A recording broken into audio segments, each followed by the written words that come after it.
حضرت عائشہ کہتی ہیں کہ میں نے رسول اللہ صلی اللہ علیہ وسلم کو کسی نفل کی ادائیگی کے لیے، یعنی سنت بھی اصل میں نفل نماز ہے، ایک فرض ہوتی ہے ایک نفل، پہ جو آپ نے زیادہ تاکید سے پڑھی ان کو سنت قرار دے دیتے ہیں اور باقی جو کبھی کبھار پڑھی وہ نفل ہو جاتی. کسی نفل کی ادائیگی کے لیے اتنی جلدی کرتے نہیں دیکھا جتنی جلدی آپ نماز فجر سے پہلے 2 رکعتوں کے لیے کرتے تھے.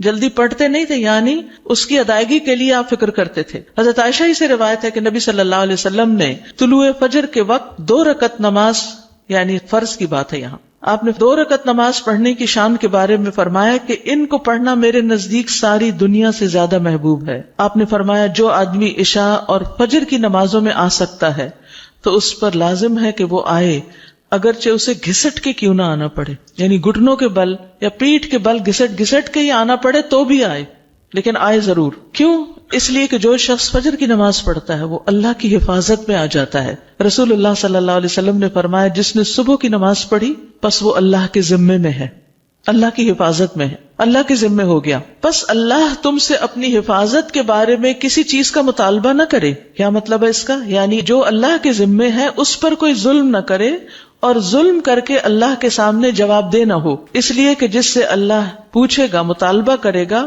یقیناً اسے اپنی گرفت میں لے لے گا اور لے کر منہ کے بل جہنم میں پھینک دے گا.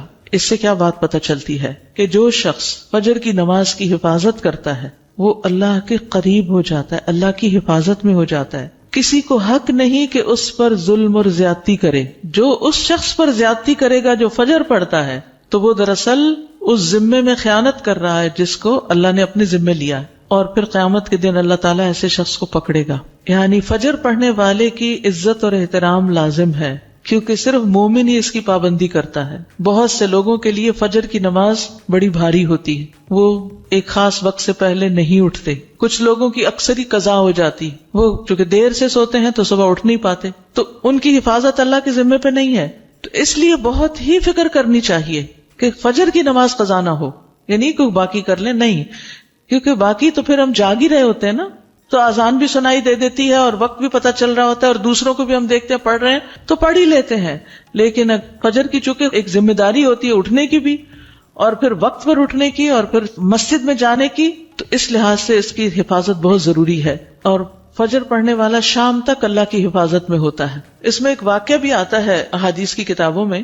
عامش کہتے ہیں کہ سالم بن عبداللہ بن عمر، ابن عمر کے کیا لگے بیٹے اور حضرت عمر کے پوتے، یہ حجاج کے پاس بیٹھے ہوئے تھے. حجاج کے بارے میں سب جانتے ہیں کہ بہت ظلم کرتا تھا. تو حجاج نے ان سے کہا اٹھو اور فلاں آدمی کی گردن مار دو. تو سالم نے تلوار اٹھا لی کیونکہ اس کا حکم تھا مارنے کا، اور اس آدمی کو پکڑا اور محل کے دروازے کی طرف چل پڑا. تو ان کے والد ابن عمر نے ان کو دیکھ لیا جب وہ اس آدمی کو باہر لے کے جا رہے تھے. تو انہوں نے کہا کہ کیا یہ واقعی ایسا کرنے جا رہا ہے؟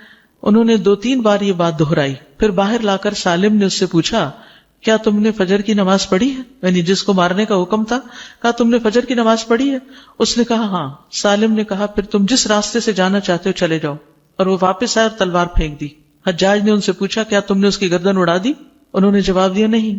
حجاج نے پوچھا کیوں؟ سالم نے جواب دیا میں نے اپنے والد کو یہ کہتے ہوئے سنا ہے کہ رسول اللہ صلی اللہ علیہ وسلم نے فرمایا جس نے فجر کی نماز ادا کی وہ اللہ کی حفاظت میں ہے یہاں تک کہ شام ہو جائے. تو ان کے والد نے ان سے کہا کہ سمجھدار رہو، میں نے تمہارا نام اسی لیے سالم رکھا کہ تم سلامت رہو، یعنی اللہ کے ذمے کے اندر خیانت نہ کرو. تو بہرحال اس سے یہ پتہ چلتا ہے کہ انسان سے بڑے بڑے حادثے، بڑی بڑی مصیبتیں ٹل جاتی ہیں جب وہ فجر کی نماز کی حفاظت کرتا ہے. اب تو الحمدللہ ہر شخص کے موبائل پر الارم ہوتا ہے اور موبائل ہر شخص کے سرہانے ہوتا ہے، تو کوئی بھی یہ نہیں کہہ سکتا کہ میں صبح نہیں اٹھ پایا. 1 نہیں 2 3 الارم لگا لیں، 5 منٹ کے وقفے پہ رکھ لیں اس کو، کیونکہ جو شخص یہ 2 نمازیں پڑھے گا، بخاری میں آتا ہے وہ جنت میں داخل ہوگا. ایک اور روایت میں آتا ہے وہ آدمی ہرگز دوزخ میں نہیں جائے گا جس نے سورج نکلنے سے پہلے اور سورج کے غروب ہونے سے پہلے نماز پڑھی، یعنی فجر اور عصر کی. اور پھر آپ نے فرمایا ان نمازوں میں سستی نہ کرو اگر تم اللہ کا دیدار کرنا چاہتے ہو، اس طرح کہ جیسے تم 14ویں کے چاند کو دیکھتے ہو اور تمہیں کوئی دھکم پیل کا بھی واسطہ نہیں پڑے گا. یعنی جو ان نمازوں کی حفاظت کرتا ہے وہ اللہ کے دیدار کے قابل ہوگا. اور پھر بعض اوقات لوگ رات قیام کرتے رہتے ہیں، آخر حصے میں سو کے فجر قضا کر دیتے ہیں. کیا تہجد کے لیے اٹھے تھے وہ آنکھ نہیں پھر کھلی فجر کے لیے، تو یہ نہیں ہونا چاہیے. عمر رضی اللہ عنہ کہتے ہیں میں صبح کی نماز با جماعت پڑھوں یہ مجھے اس سے زیادہ محبوب ہے کہ میں ساری رات قیام کروں. ساری رات کے نوافل سے زیادہ محبوب ہے کہ فجر کی نماز جماعت کے ساتھ. ہاں منافق پر فجر کی نماز بھاری ہوتی ہے، تو منافقت سے نکلنے کے لیے، نفاق سے نکلنے کے لیے اس نماز کی پابندی ضروری ہے. ابی بن کعب کہتے ہیں ایک روز رسول اللہ صلی اللہ علیہ وسلم نے ہمیں صبح کی نماز پڑھائی. اس کے بعد فرمایا کیا فلاں حاضر ہے؟ لوگوں نے کہا نہیں.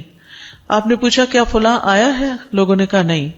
آپ نے فرمایا بلا شبہ یہ دو نمازیں منافقوں پر سب سے بھاری ہیں، سب نمازوں سے زیادہ بھاری، یعنی فجر اور عشاء. اور اگر تمہیں معلوم ہو کہ ان میں کیا کچھ اجر و ثواب ہے تو تم ان میں ضرور آؤ، خواہ گھٹنوں کے بل ہی کیوں نہ آنا پڑے. تو اس لیے خود بھی اور اپنے گھر والوں کو بھی، اپنے بچوں کو بھی اس کا پابند